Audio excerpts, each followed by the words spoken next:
सिंदूर के बारे में, पहलगाम अटैक का इंडिया ने एक रिटेलिएशन में बदला लिया है। बहुत सारे अटैक्स का बदला एक साथ लिया गया है। ऐसा कहा जा रहा है कि ये अभी तक का सबसे घातक अटैक है इंडिया की तरफ से। बिना पाकिस्तान की बाउंड्रीज़ में एंटर करे 9 टेररिस्ट कैंप्स को हमने ढेर करा। इसकी प्लानिंग, एग्जीक्यूशन से लेके इसके जो रेपरकर्शन हो सकते हैं उस सब पे आज हम बात करेंगे। आज हमारे साथ है major Lavinder sir. Thank you so much sir, आप टाइम निकाल कर आए और इस टाइम पे इतना क्रूशियल टाइम है। आप लोग भी बहुत बिजी हो जाते हो। थैंक यू टाइम देने के लिए हमें। तो सर शुरू करते हैं इस एपिसोड को, बट मैं आपसे जानना चाहता हूँ ऑफिशियली अनऑफिशियली क्या वॉर शुरू हो चुकी है या अभी आपके हिसाब से आपकी एनालिसिस क्या कह रही है? Okay, first of all thank you. मुझे बहुत अच्छा लग रहा है आप सबसे मिलके। वेल, वॉर शुरू हो गई है ये कहना तो गलत वर्ड होगा अभी। ओके। लेकिन हाँ, जो अभी सर्कमस्टेंसेस दिख रहे हैं और जिस तरह का हमारी आर्म फोर्सेस ने और गवर्नमेंट ऑफ इंडिया ने एक्शन लिया है, ये पाकिस्तान के मुंह पे एक बहुत सॉलिड थप्पड़ है। हमने एक क्लियर मैसेज दिया है कि अगर तुम हमारे किसी भी नागरिक को हर्ट करोगे, हमारे देश में आके गंद फैलाओगे, तो तुम पिटोगे। ये स्टैंड बिल्कुल क्लियर है।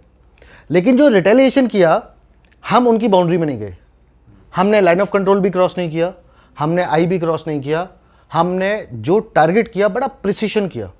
हमने कहा जो तुम्हारे यहाँ कीटाणु हैं, जो टेररिस्ट ऑर्गेनाइजेशंस हैं, सिर्फ उनके हेडक्वार्टर्स, उनके ट्रेनिंग कैंप्स, उनकी स्पेसिफिक साइट्स पे ही सिर्फ हमने अटैक करा है।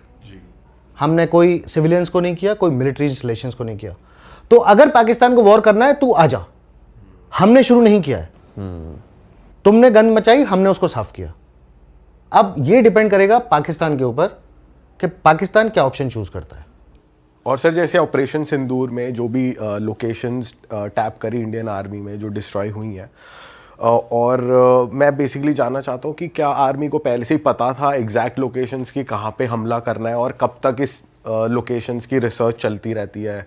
कितने टाइम पहले पता रहता है कि यही अड्डा है टेररिस्ट का, यहीं पर अटैक करना है, या ये बाद में हुआ जब पहलगाम का अटैक हुआ उसके बाद?